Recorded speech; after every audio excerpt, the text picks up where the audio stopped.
இந்து மதத்துல எத்தனையோ பிரிவுகள் இருக்கலாம், ஆனா அது எல்லாத்துக்கும் வேர் ஒண்ணுதான். அந்த ஒரு மூலத்தை தான் நாம இப்ப தேட போறோம். வாங்க, வேதத்தோட வேர்களை தேடி ஒரு பயணம் போலாம். சரி வாங்க, நேரடியா விஷயத்துக்குள்ள போயிடலாம். உலகின் ரொம்ப பழமையான மதங்கள்ல ஒன்னான இந்து மதத்தை பத்தி நிறைய பேருக்கு நிறைய குழப்பங்கள் இருக்கு இல்லையா? அந்த மாதிரி ஒரு குழப்பத்தை தெய்வத்தின் குரல் நூல்ல இருந்து ஒரு முக்கியமான கருத்தை வச்சு நாம இப்ப தெளிவுபடுத்த போறோம்.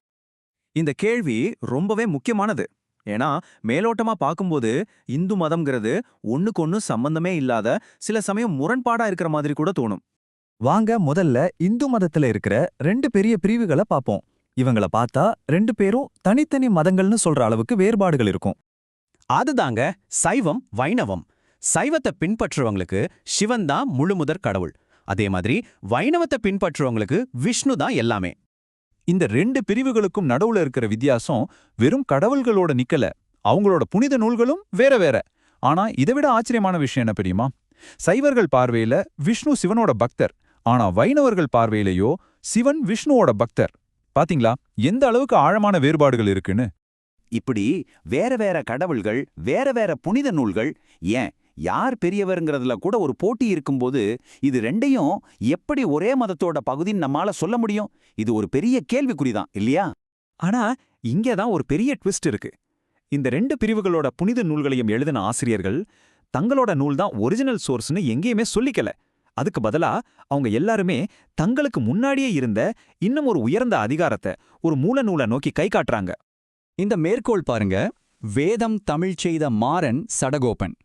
இதுக்கு என்ன அர்த்தம்னா, வைணவத்தோட மிக முக்கியமான ஆழ்வார்கள்ல ஒருத்தரான நம்மாழ்வார வேதத்தை தமிழில் தந்தவர்னு போற்றுகிறார்கள். அதாவது அவர் வேதத்தோட சாரத்தை தான் நமக்கு தமிழ்ல கொடுத்திருக்கார். இதுலேருந்து என்ன தெரியுது? வைணவத்தோட அடிப்படை நூல்களே ஒரு பழமையான மூலத்தோட விளக்கம்தான். அப்போ சைவமும் சரி வைணவமும் சரி ரெண்டுமே ஒரு பழமையான மூல நூலைத்தான் சுட்டி காட்டுதுன்னா, அப்போ அந்த மூலம் எது? அது என்னவா இருக்கும்? வாங்க பார்க்கலாம். அந்த மூலம் வேற எதுவும் இல்ல, வேதங்கள் தான். நீங்க சைவர்களோட தேவாரத்தை எடுத்து பார்த்தாலும் சரி, வைணவர்களோட திவ்ய பிரபந்தத்தை பார்த்தாலும் சரி, ரெண்டு நூல்களிலுமே வேதங்களை பத்தின புகழுரைகள் நிறைஞ்சு கிடக்கு. கோயில்களை பத்தி வர்ணிக்கும் போது கூட வேத மந்திரங்கள் ஒலிக்கிற இடம், யாக புகை கமலம் இடம்னு தான் சொல்றாங்க. இதிலிருந்தே தெரியுதில்ல, ரெண்டு பேருக்குமே வேதம் தான் பொதுவான ஆதாரம்னு. வேதம்தான் பொதுவான வேர்னு நம்ம கண்டுபிடிச்ச உடனேயே இந்த பல கடவுள்கள்ங்கிற புதிருக்கு ரொம்ப ஆழமான ஒரு பதில் நமக்கு கிடைக்குது. வேதங்கள்ல பிரம்மம்னு ஒரு கான்செப்டை சொல்றாங்க. பிரம்மம்னா என்ன? சிம்பிளா சொல்லணும்னா எல்லாத்துக்கும் அடிப்படையான, எந்த உருவமும் இல்லாத ஒரே ஒரு பரம்பொருள். அதுதான் அல்டிமேட் ரியாலிட்டி.